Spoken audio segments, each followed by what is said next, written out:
조갑제TV 시청자 여러분 안녕하십니까. 2019년 8월 14일 오전 11시입니다.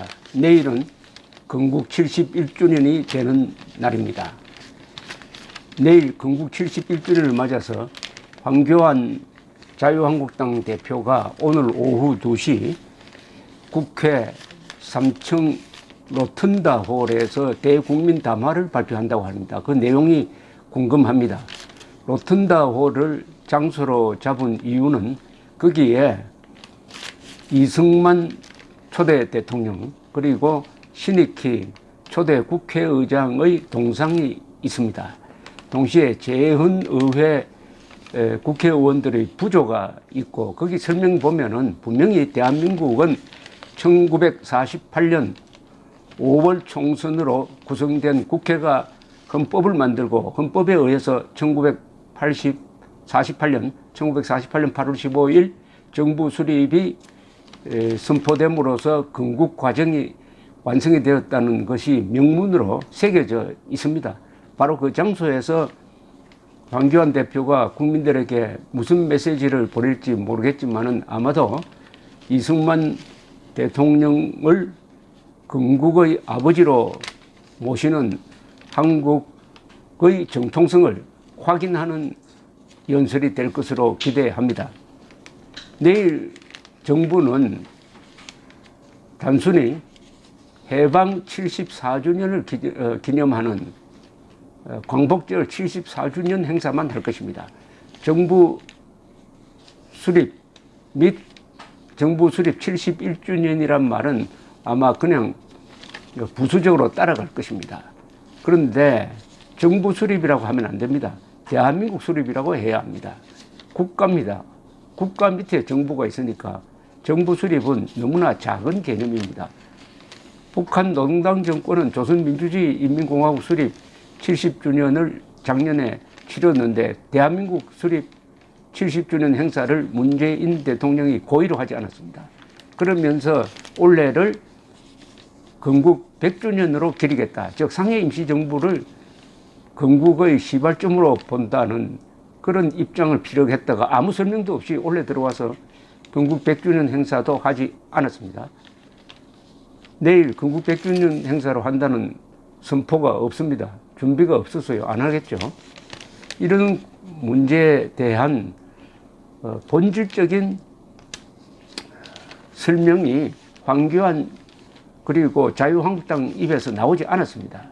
바로 오늘 이 문제를 분명하게 해 주실 것을 기대를 합니다. 그렇다면 내일 정부 행사는 광복절 행사, 광복절이라고 하면 원래 개념이 독립이었습니다. 광복이란 말은 해방이 아니었습니다. 독립이었습니다. 우리가 주권을 찾는다는 말은 나라를 세운다는 뜻입니다. 1945년 8월 15일부터 1948년 8월 15일까지의 한국에서는 주권기관이 미군정이었습니다. 미군정의 통치를 받았습니다. 대한민국이 없었어요. 따라서 건국이 더 소중합니다. 건국과 해방기념일을 비교를 하면은 건국은 우리가 한 겁니다. 해방은 되어진 겁니다. 우리가 주체적으로 한 건국. 그래서 광복 1주년을 1949년 8월 15일에 행사를 했던 것입니다. 그때 광복은 건국을 의미했습니다. 그러다가 슬며시 시간이 지나니까 건국이란 말이 빠져버리고 정부 수립도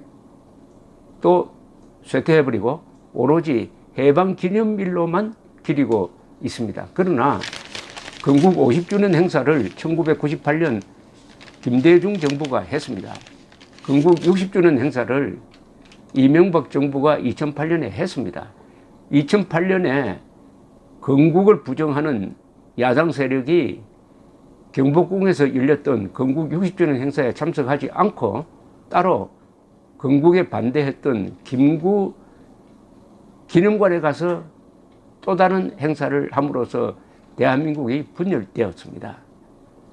그러다가 건국 70주년 행사는 아예 없어져 버렸습니다.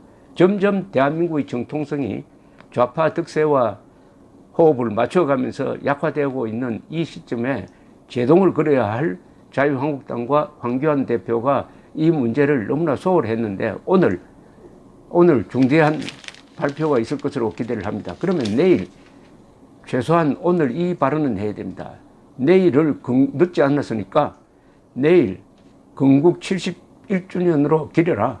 정부 수립 71주년 하지 말고 대한민국 수립 건국 줄여서 건국 71주년으로 기리지 않으면은 내일 행사에 불참하겠다. 대한민국 정통성을 부수는 행사이므로 이것은 국가 행사로 인정할 수 없다. 이렇게 선언하는 것이 맞지 않을까 생각합니다. 그렇게 하고 광화문에서 내일 열리는 8.15 건국 기념일 행사에 참석하는 것이 옳은 일이고 과거에 야당이 보여준 행태에 비춰볼 때도 그것이 결코 대한민국을 부정하는 국가의 공식 행사를 부정하는 것이 아니고 이 문재인 정권이 대한민국의 정통성을 부정하니까 대한민국의 정통성을 이어간다는 측면에서도 황교안 대표는 내일 정부 행사, 정권 행사입니다. 이건 정부 행사도 아니에요. 정권 행사, 대한민국을 부정하는 정권 행사에 불참하고 8.15 건국 기념식을 올리는 광화문에 나타나야 된다는 생각을 어제 발표를 보면서 하게 되었습니다.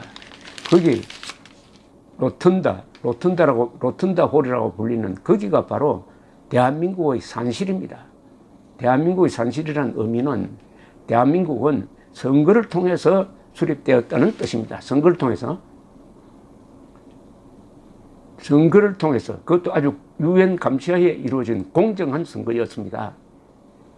선거를 통해서 국회가 구성되었는데 거기에 현장에 있었던 건국의 현장에 있었던 분들이 거기에 상징물로 남아 있습니다. 재헌 국회의원 그리고 신익희 초대 국회의장 또 국회가 1948년 5월 31일에 열렸을 때 처음으로 임시 국회의장이 되어가지고 사회를 한 이승만 초대 대통령도 거기에 동상으로 남아 있는 것입니다.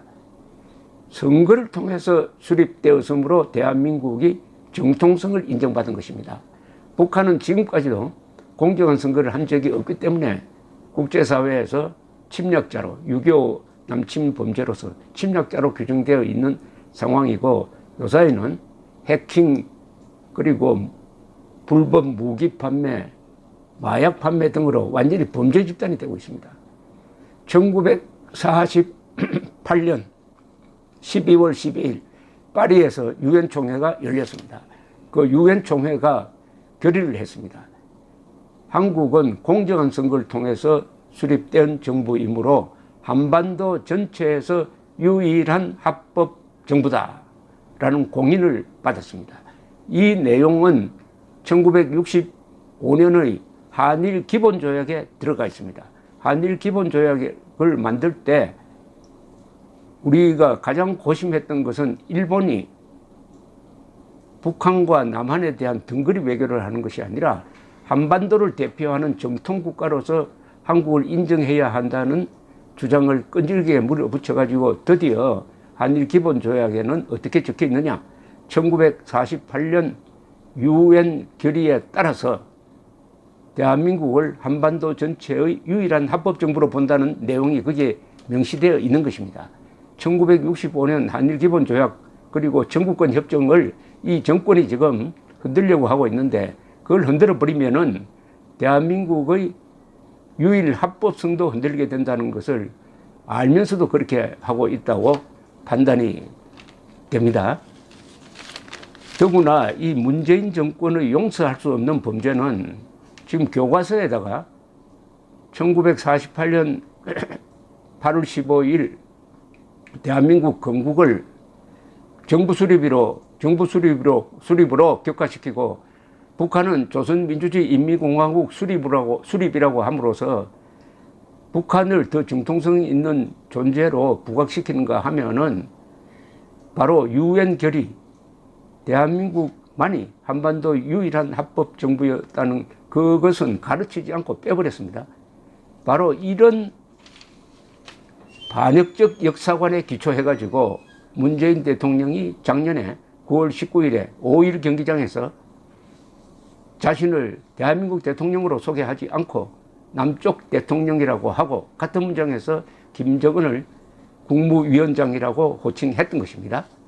이게 다 확실한 역사관, 삐뚤어진 역사관이지만은 확실한 논리 체계를 가진 역사관을 가지고 지금 대한민국을 이렇게 해체로 몰고 가고 있는 이 중대 사태에서 오늘 타이밍을 참 잘 잡았습니다. 황교안 대표가 문재인 정권의 대한민국 해체로 가는 길에서 내일이 무슨 의미가 있느냐를 정확하게 집어서 국민들에게 제대로 된 현대사 교육을 해 주시기를 바랍니다. 감사합니다.